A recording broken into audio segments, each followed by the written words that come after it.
তো বইমেলায় দেখার জন্য আমরা সিলেট থেকে এসেছি, আমি এবং আমার স্ত্রী। এবং আমাদের সবচেয়ে বড় পরিচয় হলো আমরা সিলেটি। আমি মূলত হুমায়ুন আহমেদ স্যারের খুবই ভক্ত। আমরা কিন্তু সিলেটি ভাষায় কথা বলতে সবচেয়ে বেশি পছন্দ করি। আর সিলেটের হুমায়ুন স্যারের বই কেনার জন্য এসেছি।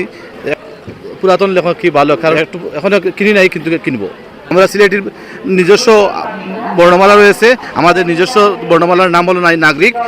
ভাই খুব ভালো লাগতেছে, পরিবেশটা খুব সুন্দর আর সবগুলো খুব গুছানো, আমাদের খুব ভালো লাগতেছে। আমরা সিলেট থেকে এসেছি। সিলেট থেকে শুধুমাত্র আজকে বইমেলা, যে শুধুমাত্র বইমেলায় দেখার জন্য আমরা সিলেট থেকে এসেছি, আমি এবং আমার স্ত্রী এবং আমার বাগনিও আছে। আমার ভাই ছোটটা নিয়ে এসেছি। আচ্ছা আচ্ছা, আমার ছেলের সাথে। এবারের বইমেলায় কি কোনো বই নিয়েছেন?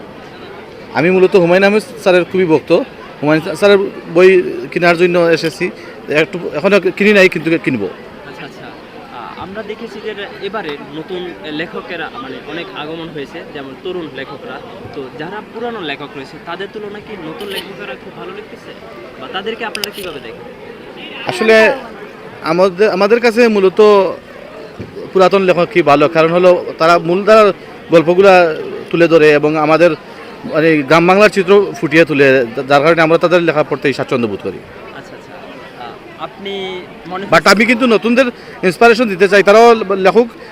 এক সময় তো তারাও পুরাতন হয়ে যাবে, তখন আমাদের কাছে যদিও না ততটা ভালো লাগে, পরবর্তী প্রজন্মের কাছে তাদের বইগুলো অত্যন্ত ভালো লাগবে।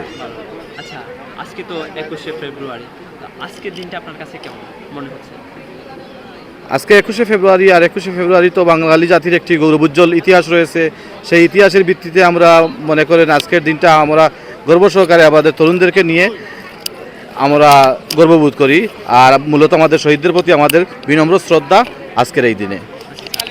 আমরা লক্ষ্য করেছি বাংলা, যেহেতু আমরা বাঙালি, আমাদের মাতৃভাষা বাংলা, কিন্তু আমরা সবসময় একটা জিনিস খেয়াল করি যে ইংলিশটাকে আমাদের বাঙালিরা বেশি প্রাধান্য দিচ্ছে, কিন্তু আমরা বাঙালি, আমাদের মাতৃভাষা বাংলা, কিন্তু আমাদের মাতৃভাষাটা কিন্তু প্রাধান্য দিচ্ছে না। সব জায়গায় বা বিভিন্ন স্টলে দেখি যে হয়তো বা ইংলিশে তাদের নামগুলো প্রকাশ করে থাকে। এটাকে আপনি কীভাবে দেখেন? ভাই মূলত আমরা বাঙালি এবং বাংলাকে আমাদের সামনের দিকে ফরওয়ার্ড করা উচিত, কিন্তু তারপরেও ইংরেজি যেহেতু ইন্টারন্যাশনাল ল্যাঙ্গুয়েজ, আমাদের ইংরেজি ভাষাকেও প্রাধান্য দিতে হবে। তাই আমরা মানে দুটি ভাষাকে নিয়ে একসাথে চলতে হবে। আর আমাদের সবচেয়ে বড় পরিচয় হলো আমরা সিলেটি। আমরা সিলেটির নিজস্ব বর্ণমালা রয়েছে, আমাদের নিজস্ব বর্ণমালার নাম হলো নাগরিক। আমরা কিন্তু সিলেটি ভাষায় কথা বলতে সবচেয়ে বেশি পছন্দ করি। আর সিলেটের অনেক মানুষ বাইরে দেশে রয়েছে, তারাও সিলেটের ভাষায় কথা বলতে খুব স্বাচ্ছন্দ্য বোধ করে। আপনি কি একটা মিনিট মানে 60 সেকেন্ড আপনার সিলেটি ভাষা বলতে পারবেন? যা ইচ্ছা, আপনার ইচ্ছা। জি ভাই, পারবো, একদম ফ্রিলি ছাড়বেন আপনি। আচ্ছা ঠিক আছে, কোনো সমস্যা নাই। আমরা সিলেটি মাছ খুব পছন্দ করি। আর সিলেটের মানুষের গেছে মূলত হইল গিয়া, তো তারা খুব বেশি মেহমান অকলরে আন্তরিকতা দেখাইতে পছন্দ করে। আর আপনার সব সময় আমরা সিলেট শহর বেড়াইবা লাগি দাওয়াত রইল। আর আপনারা সিলেট আইবা আর সিলেটির খুব বেশি প্রচার করবা।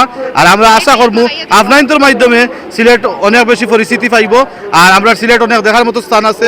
সিলেটের তীর্থভূমিতে হজরত শাহজালাল রাদিয়াল্লাহু আনহু আছেন, হযরত শাহফরানের মাজার শরীফ আছে এবং দেখার মতো অনেক সুন্দর প্লেস আছে। আপনাদের সবরে সিলেটর আমরা আগমন জানাই, শুভেচ্ছা জানাইলাম। আপনারা সিলেট আইবা। আসসালামু আলাইকুম। আচ্ছা, আপনার কাছ থেকে একটু জানতে চাই, এবারে বইমেলা আপনার কাছে কেমন লাগতেছে? খুব ভালো।